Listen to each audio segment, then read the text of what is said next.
Sir, we just keep on talking like we were. But yeah, it's definitely different being on camera than up on stage, my G. Right. All right. I guess that water's for you. Oh, thank you. Appreciate it. Yeah, for sure, man.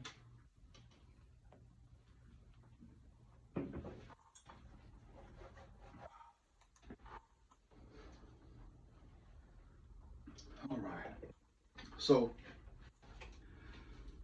I had this problem. I'm sure DB Cooper's gonna be yelling at me later on because I do too many intros. But man, today our guest brought me a really nice gift. A cigar here that actually happens to be one of his. You know, I'll be doing the video later on this. We'll get more acquainted with that cigar.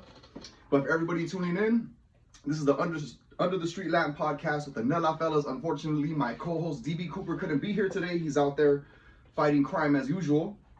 But today we have a very interesting person. This is someone that I've been following for some time. I enjoy his work. Today in the house, in the Under the Street Lamp podcast, we have Mr. T.J. Soul. Hey, how's it going, everybody? Thank you for coming through, my guy. I appreciate you, man. Thank you so much, man. 100%, man. Yeah. It's a blessing to be here. Yeah, so talking with you a little bit, and I'm sure DB Cooper would agree, is we tend to be very relaxed here on the show, and today we want to be like a little bit more structured. So we have some preset questions, and I want to go ahead and just get right into it, get down to business.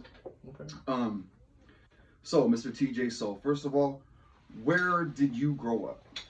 Well, I'm actually a Long Beach native. I grew up in Long Beach, California, and grew up there with my grandparents and my mother. I would so far take little vacations over to Tijuana, Baja California, Mexico, which was where my dad was at, living at.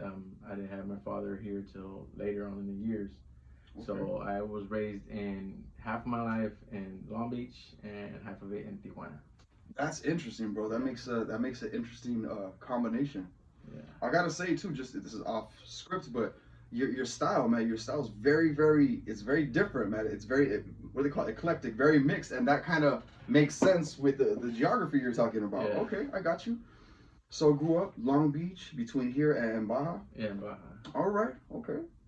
So you grew up going back and forth, so you got to dip into different cultures. You know what I mean? Yeah. Firsthand, you get to get that experience. But I want to ask you, what was your first introduction to music? I would say it was my dad's band. He would rehearse in Tijuana as well, and I would listen to the music he would rehearse for. Him being a nightly musician, having to go to gigs and come back the next day, take us out to eat. Me and my sister, and just of his liking, he would listen to smooth jazz. And in that smooth jazz segment, I would capture here and there songs, but there was one interesting one, which was played by Kenny G, famous saxophonist. Of course, so of course. That's what actually my first introduction to music. I started asking about it. Hey, who is this? Is that a trumpet? My dad started correcting me on it. No, this is called a saxophone. This is called jazz. This is throwing all the music theory to me. And then I started discovering on my own who it was, what it was, and how it was. So that from there on, it started my focus into playing saxophone. And my high school years, playing marching, jazz, concert band. So really just being, the music, the band geek. And out of all of that, it evolved to being who I am now. I have the music side, the music theory. Geek. Yeah. So. Okay. So yeah, all of that stuff. Everything had it steps into what I do now, which is infusing music and all of that. Yeah. So the type of music that your dad. So obviously you come from a musical family. Yeah. So that starts there. And what kind of music did your dad play at the time with his band?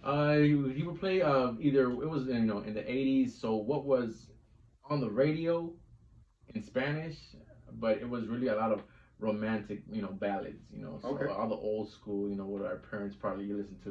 Got you. Los Bookies, that type. Sure. Okay. Understood. Yeah. Understood. Say less. I got you. Yeah. I said it's the worst thing to say during the interview. Say less. Yeah. Yeah. Say as much as you want to. But okay. So that's interesting because he was playing, música romántica, right? Right, More exactly. traditional things. Yeah. And what And so you enjoyed that, but what popped out to you was hearing Kenny G, which for Yeah. most people you don't know, he's not a vocalist. He plays just straight music. You know what I mean? Right. And I am that's the right Kenny G, right? Yeah. Saxophone. Yeah, Yeah. saxophonist. Thank you. And okay, so that's what really popped to you. Okay. Yeah, that was actually the first introduction to music. It was because of that man playing that song and me hearing it from, at a younger age. That was literally the gates that, opened the flood for everything. Got you. And you also mentioned, like you said, band geek, but to me that just really says that you went through like traditional training. Right, traditional training, Yeah. yeah, you're right. As it was traditional training, but it was at a point where there was just certain kids in high school that did it, for an elective. I did it because it was me, it was my language, and I needed to get out there and search more than what school had to offer. Kudos to you for that, Yeah, definitely, I bro. appreciate it. And this is something that it's not on here, but that I know about you is that most people don't know. Not only is TJ Soul he's a recording artist, he actually can write and read music. I mean, it's an entire different language. So a lot of hats off to you for that one, bro. Appreciate it. Yeah. Appreciate So it. classical training counts for a lot, people. Classical training counts, Yeah. man. So moving right along, I want to ask, you were introduced to music at a young age. You were introduced to different things, different cultures. So you have like, a lot of input. What I would say, where does your inspiration? Because it's been a long time. You started as a child. Now you're a grown man. Where does your inspiration to make music come from? Because it has to come from something to drive this long. Yeah, it came from me missing my dad a lot. He was over the border, and with that being said, I missed him a lot. So really, the only thing that will connect me with him would be music. Being a part of him and knowing the music background, that was my little portal where I would go and feel like he was there with me the whole time. Whether I was struggling into learning how to play a song, whether it was me trying to find out the chord structure for a certain song, I would just think of my dad, and from there on, he was there with me. He somehow would, feel onto my hands and being capable of, I got this. This is nothing to me. This is our own language. So somehow, You felt that connection with him. Okay, like we say, you come from a music family. So when you were writing, that's when you felt most connected. right. Okay, now was there happy moments? Like let's say maybe you're showing him a new piece of music. How did he respond to that? Uh, you see, my dad's a real tough man. So and that being said, it was really more of correction. Never settle for less. So having a showing him a music piece, it would be like, you know what, you need this. So it was never a good job. No, it shoot, aim for the stars and shoot for the moon. Got you. So it was always a correction, but nevertheless, it was tough love that I loved. Well, bro, I mean, I can't say too much about it, but I would say that I have something similar in a friend where they're just never satisfied in anything that I do. Right. But that tends to push harder. So to have it from your father, Yeah. it's gonna have a massive impact. Oh, So yeah. I can see where the inspiration comes from. Yeah. Okay. Okay. And if you're comfortable talking about it, can you talk to us a little bit about, what does your writing process look like? Yeah, sure. So when I write, it's based on an emotion that comes from the heart, and it's really a hurricane of feelings. It's the first, it's the idea that I tend to process, and what of that idea would sound great. I explain it as much as possibly passionately on pen and paper, as far as where the chord structure, the idea. Let's see what hymns and hums, come about, and literally more of the music theory side, because if the music is speaking to me, I know what to say verbally. So it's really it's that process. So actually, when the music speaks to you, so when that's actually your lyrics are actually a response Right. to what the music said to you. I use a lot of my high school era, which was questions and answers. It's a theory we used to use in jazz, where it was a solo and another solo talking back to each other. It could be a saxophone and a trumpet, but you're soloing off to one another. I use that same theory with music. Oh, okay. So it's literally music talking back to each other. They give me the sounds, I give them back the lyrics. Wow. Okay, I get this now. This is maybe like a more famous one. I don't know if you're familiar with it, but have you ever heard of the dueling banjos? Yeah. Would that be considered Yeah, call yeah, responsibility? yeah. Okay. Questions and answers. Yeah, yeah. Okay, got you. Okay, I like that. Yeah. Theory, musical theory. What was the name of this one in particular?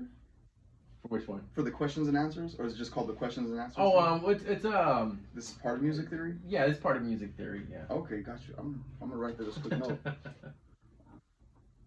Questions.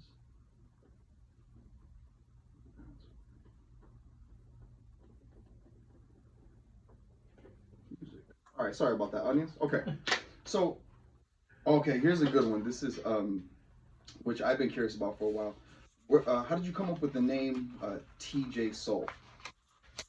Yeah, so the name actually came up from my father, being away. Thing was that since he was living in Tijuana, the word to me, TJ, was just a word of happiness.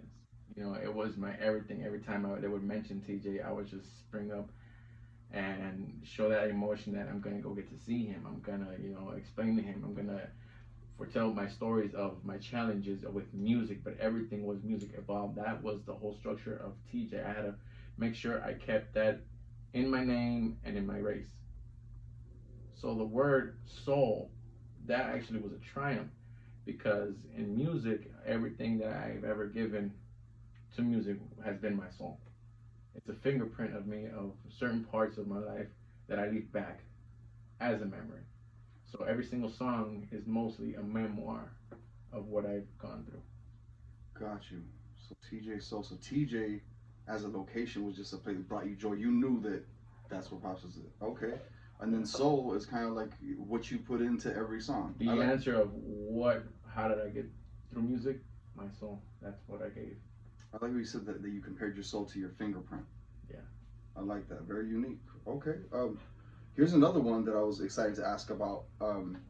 What would you say? What was your most challenging experience during a live performance? You know what? I'm gonna tell you about a scenario. Not a challenging experience, but an eye opener. I was performing at a nightclub, and this nightclub, it was pretty packed. The place was pretty lit up, I'm not sure how many capacity the club would hold, but it was full, and they had certain artists singing coming up. When it was my turn to the stage, unfortunately, all eyes were on me, and everybody was just throwing daggers at me to see who is this guy, who is this narco bling bling jewelry guy going up to to the stage. And he's gonna start singing his banda music, and it's just another one, another one bites the dust, cats on the pitch. So I started with the love making, music. They liked it, they were vibing to it, and slowly I started getting the head nods and happiness. The first one, good. Okay. Then it started going off on the second one. Somehow the power went out. People were just staring at me, as at the same time I was staring back at them, singing to them. They noticed later on that it was still me singing a cappella. The track never went out. Oh. So however I sound on the record is how I sound live. They didn't find out until afterwards. They didn't find out, and I kept singing to them, and that's where I got the wave of applause. And that was, to me, the most eye-opening. Yeah, man. So that means you could project that voice out, man. Right. You're still reaching the audience like that. Right. That's a beautiful thing, man. Okay, so that actually ended up being a good one for you. It was, man. And it was, you give yourself a chance to prove to the people, because everybody judges books by its cover, but until you actually read the whole chapter, that's when you actually realize what you've been missing. I like that, man. Definitely. That's something too about your style. Definitely the first time I saw you perform live, it was a curveball. Right. And man, so yeah, good stuff, man. Like you say, you've been around since day one, so I appreciate that on my part. Hey, man, happy to be here, man. Thank you for participating today. Yeah, I do appreciate it. So what keeps you going, man? Like, you've been in the game for a minute. What do you feel like? What keeps you going in the entertainment industry? It's not an easy industry. Right. Okay. Well, on the entertainment industry, it's really my escape. The thing that I can sit back, relax, and say, okay, I'm not gonna be here. I'm going to Jupiter. I'm going to Mars. My escape is music, and it's a relief of emotion. You know, more of what I have to do with my music. It's just where I can be in my own little la la land. Not to sound crazy, but it's more of how I write music for the people, how they can also compare themselves for those who can't relieve that certain type of emotion. Mhm. If I can speak um, to myself and say, you know what, I can write this song, but then another person actually introduces me into the home on their speaker on wherever it is they can, and say, yeah, I feel that too. Yeah, I like that song. Yeah, I know what that person went through. That speaks real loud to me. I got you. So again, it's a recurring thing where it's about connection for you, Right. and making that connection and bringing someone to hear your music and then take your music home. And then now, when they're doing their thing, their kids are hearing it, and Right. it's connection, man. I get that, bro. And that's it, to me, and that part is really big because that's what keeps me in the industry, keeps me going. Because if you can welcome me into your home, that's chivalry isn't dead. Hey, chivalry's not dead. Yeah, man. Keep going, man. I like your music. I like what you're doing. I like your style. Sound like a fanboy over here. My bad. It happens. It happens. Okay, so moving forward, what do you feel like? What is your ultimate goal? You're doing it. You've been in the industry. You're making a name for yourself. People are starting to see who you are. What is your ultimate goal? Ultimately, I would say I'll never stop making music. I'll never stop making music. I'll make sure everyone gets to hear me, in every part of the corner, city, valley, glaciers, um, jungles of the planet. I want to make sure that everybody gets to hear my music, and as long as I got music running through my veins, I'm gonna make sure everybody knows my name. Okay, this is what I'm getting from you. This seems kind of like you have to do this.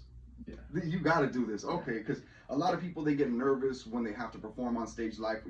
I'm used to working in front of a camera, but I haven't done much live work on stage. So for me, and for I think most people, that's a little bit nerve wracking. But from what I'm hearing from you, and which is why I say it's like you got to do this. Is for you, that's the release. Like you said, that's when you're in your own world. Is when you're actually performing. Don't get me wrong. I die right before I go on stage. Oh, okay. So you still feel that? Don't worry about it. I'm trying to be humble here. Don't worry. The blood pressure starts rising. Your sugar starts acting up, and everything starts to, you're flat. How they say it, your life flashes before your eyes. That still does happen. So okay. It's all the time. Okay. So you hear that, people, even for the pros, it still happens. It's normal. It happens, but nevertheless, everybody has a mission. Okay. Okay. Well, now here's one, because myself, I'm an entertainer as well, and here in Cali, that's actually normal. You bump into a lot of people that do that, but that still comes with its challenges. It comes sometimes with naysayers, people that are just having a different mindset. Maybe they don't understand the entertainer's mindset. So I want to ask you this, which people, if any, have been the most supportive in your unconventional career choice?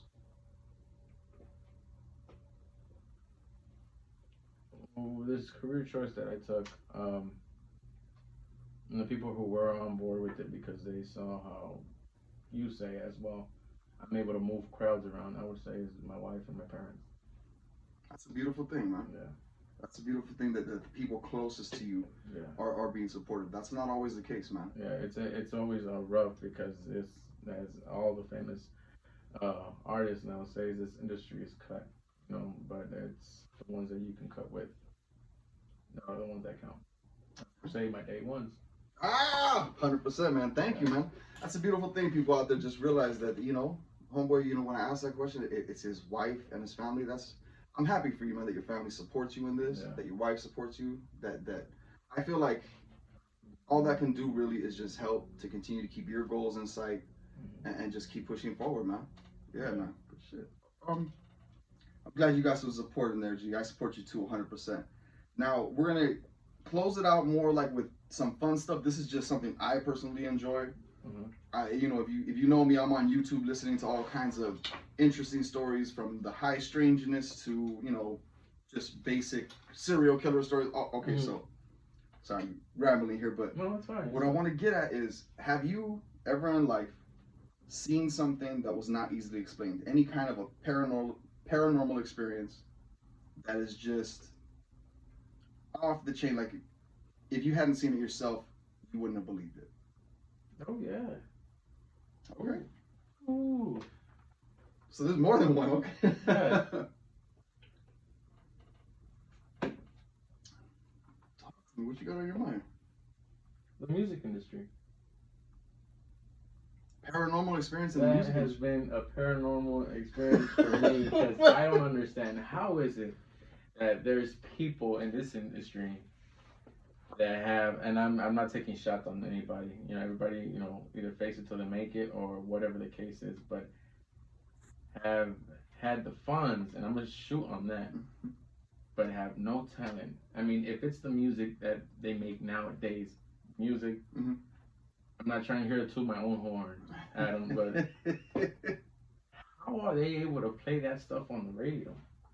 You take this back to the. I mean, I get it. I am all with the new wave because I'm doing it myself, and I don't want to be a hypocrite in this. But how is it that these people that have no talent are riding around in fortunes and fame, when it's the actual ones that are diamonds in the rough that need to get there to change the world? Yeah. You have all these superstars all over the place. You hear their music and you really want to hear music, but you're just hearing noises being created on a track, and it's like, that's scary. If they gave them that chance, and I get it, not everybody can be a singer, musician, whatever. We don't want to put it in the industry, an actor, for instance. But how are those people there? Those anomalies are the ones that I fear the most. That's what we call them, anomalies. The anomalies. You know, so it's like, they made it. What is my problem? What's my deal? Why am I not there? But you know what? If it's the journey that we have to suffice to get there, then let it for all be there. Yeah, man. That's, in a way, that's what we're doing here. And I think a lot of people that are on YouTube and doing their own podcasts, that's what it is. Like, this is the new media. And instead of letting these giant, you know, industry dinosaurs tell us what's hot and what's not, let the audience go ahead and just decide for themselves, you know? Because I think to answer this supernatural question for you, why we can see artists that maybe just aren't the most talented songwriters, things like that, blow up, I think is because they have a huge marketing team behind them. Somebody chose to invest a couple $100,000 in them. Right. Because this has happened to me, bro, and I'm a connoisseur of music, all kinds, I enjoy it. But I've heard songs on the radio that I could not stand, that I would constantly change it, right? Mm-hmm. But they played it so much, it grew on me. It's 5 radio stations that don't have them on. Yeah. Okay, yeah. It just, bro, and then next thing I know, I'm like, I know the words on the bottom of my head too. It's like, bro, you like ear raped me. You made me hear this. Exactly. Like, so that's what it is. You're riding in your car, and the car is only available for 6 memory slots of the radio station, and they're using 5 of them. What does that really leave you with? You're gonna hear the song eventually. Do we have a choice? I don't know. Exactly. I don't know. So that's definitely that, man. That is definitely paranormal. I was expecting something else because everybody, the best stories I've heard, like paranormal experiences, have been in Mexico. So I was waiting for you to tell me something like that. Oh, okay. I mean, there are stories, but, you know, I think it's really most of the stuff that our grandparents and our mothers and fathers have told us just to make sure we act right. And I'm not knocking against that. Hey, you know what? If I explain to my kids who now the boogeyman is or La Llorona is, hey, I'm all for it. If that's gonna make them clean their room, yeah. And, you know. Hey, sometimes the old school tactics work. Remember that. Keep those scary stories on deck for the youngsters, man. Cucuy is real. Cucuy is real. All right, TJ, man. Is there anything else you want to get off your chest, say to the audience? You know, for everybody that does follow me, for everybody that's barely getting to know me, I won't let you down. The music I tend to write, it's really for you guys, and I wish you guys follow me till I get to my journey and then more. That's what's up, man. And then to the fans, where can we find you on social media? Anyone that maybe hasn't seen, what's your most active social media? So on my all social media, Instagram is at TJSoul7. That's TJSOUL7. And on my Facebook page, it's at TJSoulMusic. That's TJSOULMUSIC. Cool. And then one song that you would want the fans to go ahead and check for right now. What's one song you want to check out? One of my favorites, and it's been so far everyone's favorite, is called Make Love. I know that joint. I know that, right? Yeah. TJ Soul, once again, you're in the house with the Nella fellas under the Street Lamp podcast. Brother, thank you so much for coming through, man. Yes, sir. It means a lot to me. Yes, sir. All right, you guys, we'll get at you soon.